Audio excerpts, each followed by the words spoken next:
Iniisip ni Sharon ang kanyang pamangkin. Nais na talaga niya itong bisitahin. Ayaw naman niya itong lumaki na hindi man lang siya kilala o hindi kaya ay ang kanyang ina. Nabulahaw ang pag-iisip niya nang mamang bumibirit. Tila nilalagari ang lalamunan nito sa pag-awit.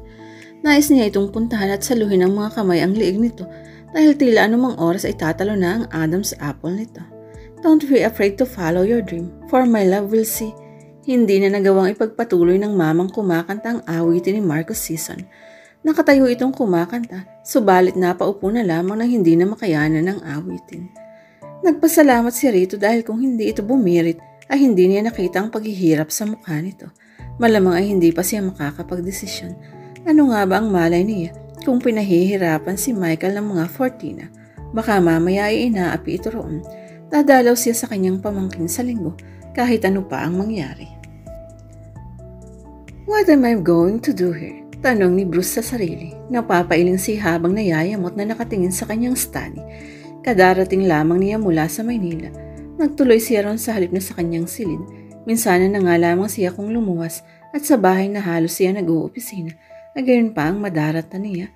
Nagkalat sa sahig ang mga papeles na sana ilalamahin niya ng gabi yun. Puno ang mesa niya ng mga laruan ng pamangking si Michael. At ang batang paslit, hayon at nakangiti pa sa kanya habang nakaupo sa mga papeles na nilukot nito. Puno ng tsokolate ang matabang mukha nito. Pati damit nito ay may bahid ng tsokolate. Michael, look what you've done. Malumalay niyang kastigo rito na tila isa itong matanda. Yaya, sabi nitong tila nakakaintindi na. Itinuro nito ang katulong na kadarating lamang doon. Humahangos pa ito nang pumasok sa study. Dito niya ibinunto ng galit.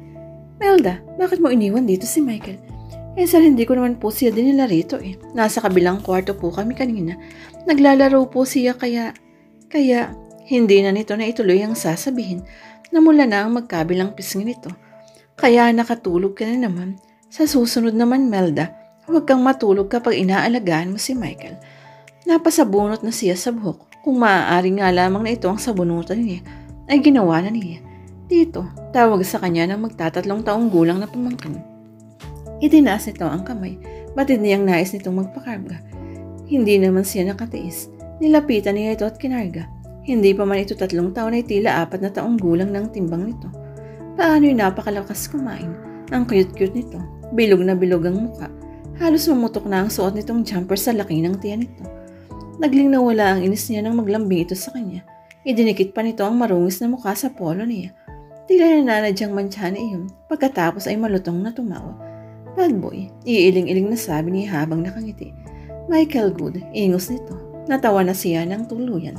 Michael Good, sang-ayon niya. Bumaba si Bruce at nagtungo sa kusina nang makatulog na si Michael. Noon pa lamang siya maghahaponan. Naabutan niya si Aling Mitring ang cook niya. Ipinaghain siya nito. Pagkatapos ay inutusan na niya itong magpahinga. Naisa na niya itong mag-alaga kay Michael subalit sa katandaan nito ay may kahinaan ang pangdinig nito. Kaya naman si Melda na lamang ang ginawa niyang yaya ng pamangkin. Naisip niya ang mga magulang nito. Siguro ng mga oras na iyon ay nagpapakasaya ang kapatid niyang si Paul kasama ang asawa nitong si Rosalie sa ibang bansa, habang ang anak ay iniwan sa pangangalaga niya.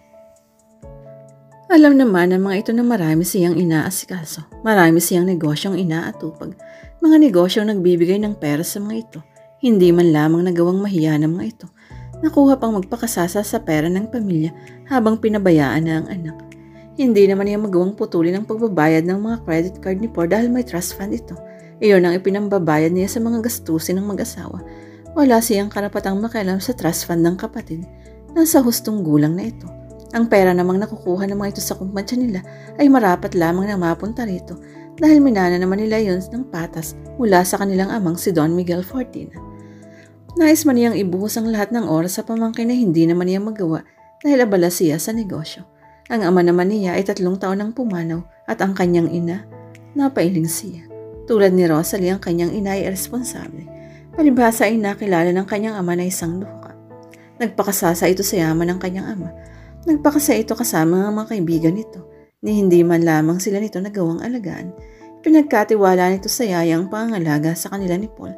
Hanggang sa minsang magtungo ito sa Aspen. Namatay ito sa isang skiing accident. Noon ay 7 taong gulang pa lamang siya at si Paul naman ay 4 na taong gulang. Saksi siya sa paghihirap ng kalooban ng kanyang ama. Sinisi nito ang sarili dahil hinayaan itong maging ganun ng kanyang ina. Alam din niyang pinagtatawanan ito ng ibang tao. Bakit nga ba hindi? Noong binata ito ay pinagkakaguluhan ito ng mga babae, subalit nakapag-asawa ito ng isa lamang mananahi, ang kanyang ina. Ngunit dahil sabik sa luho ay inabuso ng kanyang inang kabaitan ng kanyang ama. Panay parties kung hindi man trip all over the world ang nasa isip. Naputol iyon ng maaksidente ito. At ang kapatid niya, hindi pa nagtanda sa sinapit nila. Kumuha pa ito ng babaeng katulad ng kanilang ina. Subalit hindi iyon ang pinakamasama sa lahat. Naging sekretarya niya si Rosalie. Nagkagusto siya rito. Inaamin niya. Noon kasi ay hindi pa lumalabas ang tunay nitong ugali. Ipinakilala pa niya ito sa kanyang ama, ngunit ang akto magpo-propose na si Rito, nalaman na lamang niyang sumama ito kay Paul. Nalaman marahil nito na si Paul ay isang happy-go-lucky. Siyempre nga naman, naisip marahil nitong wala itong magiging problema kay Paul, ito mauuwi. Kung sa kanya hindi niya ito papayagang basta-basta lamang magliwaliw sa ibang bansa. Sa bahay lamang ito at asikasuhin ito ang kanilang mga anak. Nagbalik sina Paul at Rosalie pagkaraan ng isang linggo. Pagkatapos ay pinalo na ng mga ito ang kasal. Matapos magpakasal ay nabuntis si Rosalie. Nang iluwal nito ang anak ay ilang buwan lamang itong nagtagal sa bansa. Lumarga na ang mga ito sa kung saan sa ang dako ng mundo. Iniwan ang mga ito si Michael sa kanyang pangangalaga. Ano pa nga ba ang aasahan niya kay Rosalie at sa lahat ng babaeng tulad nito? Mga irresponsable, mga sabik sa yaman, sa material na bagay. Hindi na niya napagtuunan ng pansin ang kanyang sarili sa lumipas na 2 taon. Dati ay may panahon pa siyang mag-golf, but now hinahati na lamang niya ang kanyang oras at panahon sa trabaho at kay Michael. Wala naman kasing tumagal na yaya ang bata. Paano nga'y napakakulit, magaslaw kumilos at lahat ng naging yaya nito ay sumusuko sa hirap. Ayon nga naman ang mga iyon ang malaki niyang pasweldo kung maaga namang mamamatay ang mga ito sa konsumisyon. Napailing siya at mabilisan ng tinapos ang pagkain. Naipupunta po muna ako sa Ilaya, paalam ni Sharon sa kanyang ina. Ano naman ang gagawin mo ron? Nagtatakang tanong ni Aling Vilma. Pupunta po ako sa mansyon ng mga Fortina. Napaismid siya sa sinabi. Pakiramdam niya isang palasyo ang pupuntahan. Tila ba mga Diyos ang nakatira doon na mahirap abutin ng mga katulad niya. Sigurado ka ba anak? Halata ang pag-aalala sa boses nito. Opo, napag-isip-isip ko po. Bakit naman ako matatakot na pumunta roon? Siguro naman po ay may karapatan tayo kay Michael. Sumama na rin po kayo nang makita naman ninyo ang apo ninyo. Yakag pa niya rito. Ay hindi na, sa susunod na lang. Tila takot namang sabi nito. Ilag ang mga taga-Delphilar sa mga Fortina kasi nga'y mataas ang mga ito. Ang kapatid lamang naman niya ang nag-iisang taal na taga-Delphilar na nagkalakas loob na makalapit sa mga ito. Hindi na niya pinilit ang kanyang ina. Bahala kayo. Hindi rin alam kung ano ang magiging resulta ng lakad niya. Baka hindi pa maganda ang kalabasan at madamay pang nanay niya. Sige po nay, tutuloy na ako. Nagmano siya rito. Pagkuwan ay lumabas na. Nakatatlong lunok si Sharon ang matanaw ang mansyon ng mga Fortina. Tila nais na niyang pabalikin ang sinasakyang tricycle noon din, supalit pinigil niya ang sarili. It's now or never, naisip niya. Huminto ang tricycle sa mismong gate ng mansyon. Hindi niya magawang bumaba. Ano, tititigan mo na lang ba? Asar ng tanong ni Leopoldo, ang pinakasupladong tricycle driver ng MH Del Pilar. Ito ang kaisa-isang tricycle driver na hindi niya kasundo. Napilitan siyang bumaba. Magkano? Paismid niyang tanong dito. 50. Nakasimangot na tugon nito. 50? How, Leopoldo? Mahiya ka naman sa balat mo. Agad niyang nakalimutan na nasa gate. Nasila ng mansyon na naigang pagkainis niya rito. Kita mong malayo ito, panay reklamo. Wika pa nito. Binuksan niya ang wallet at kumuha ng 20 pesos doon. Inabot niya yun doon. 40 lang. Kapag nagreklamo ka, isusumbong kita kay Konsehal Tolitz. Banta niya rito. Pahablot nito yung kinuha sa kamay niya at sambako lang mukhang pinarangkada ng luma nitong tricycle. Hinagod niya ang nakataling buhok bago humanap sa gitnang mansyon. Agad niyang nakita ang security guard. Lumapit siya rito. Anong kailangan mo? Tanong kaagad nito sa kanya. Hindi pa man siya nakakapagsalita. Patangu-tangaw pa Apto habang pinapasadahan siya ng tingin mula ulo hanggang paa. Kaagad na kumulo ang dugo niya sa inasal nito. Ako si Sharon Cuneta. Kapatid ako ng ama mong si Rosalie Cuneta. Pinagtarayan niya ito. Imbis na matakot sa sinabi niya ay tila nagduda pa ito. Saglit lang, sabi nitong kinuha ang radyo na nakasabit sa likurang bulsa ng pantalan. SG1 to SG5, SG1 to SG5 over. Narinig niyang sabi nito. SG5 over. Narinig niya ang sagot ng nasa kabilang linya. SG5 may isang L5 dito sa gate 1 over. Tumaas ang kilay niya. Ano kaya ang ibig sabihin ng L5? Baka magandang babae. Napabungis siya sa naisip. Nahuli niya ang pag-irap sa kanya ng gwardya. SG1 anong N1? SG1 anong N1 over? Tanong ng kung sino mang SG5 na kausan nito. Sharon Cuneta over. Sharon Cuneta? Humalakhak ito. Nagbibiro ka ba over? Nadagdagan ang nadarama niyang inis. Kasalanan ba naman niya kung kapangalan niya ang megastar? Mabuti nga sana kung kamag-anak niya ito. Di sana ay naambunan siya ng kahit konting grasya. Kung si Ate Xiao ay megastar, siya naman ay isang bituing walang ningning. At least related pa rin kay Ate Xiao. Kung bakit naman kasi si Sharon Cuneta pa ang pangalan ko, himutok niya. SG5 sabi nitong LD5 na ito, kapatid daw siya ng amo natin si Rosalie Cuneta over. Ipinagdiinan pa ng gwardya ang mga katagang amo natin na para bang ipinapahiwatig nito sa kausap na masyado siyang mapagmataas. Kumunot ang kanyang noo. Papasukin mo na raw over. Okay, over and out. Pinatay na ng gwardya ang radyo. Pagkuha ay binuksan ito ang maliit na gate na yari sa luz. Tuloy ka na raw. Pasuplado pa rin sabi nito sa kanya. Inirapan lang niya ito at naglakad na papasok. Alam niyang mamimitig ang mga binti niya bago makarating sa pinakamansyon dahil malayo iyon sa gate.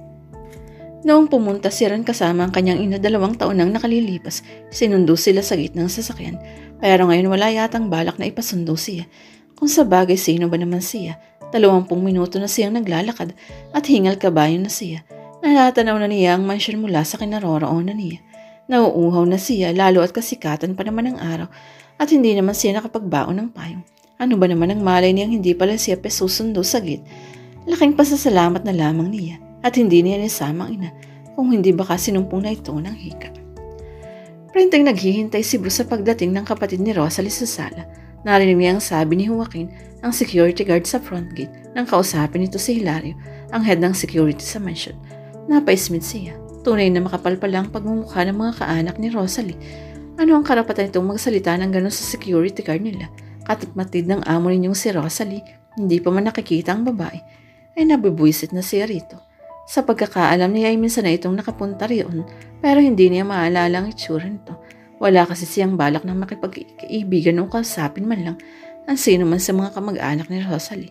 Ano pa ba ang magiging ugali ng mga yun kundi katulad din ang ugali ni Rosalie.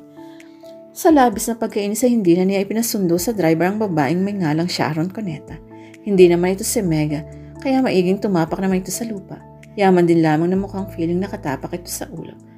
Bahala itong mapagod. For sure, lalawit ang dila nito. Mahaba rin naman ang lalakarin nito bago makarating sa mansyon. Napangiti siya. Ano kaya ang kailangan sa akin nun? Naitanong niya sa sarili. Baka mangungutang. Konklusyon niya. Dinampot niya ang dyaryo sa center table at nagbasa habang umiinom ng kape. Doon na niya hihintayin ang kapatid ni Rosalie.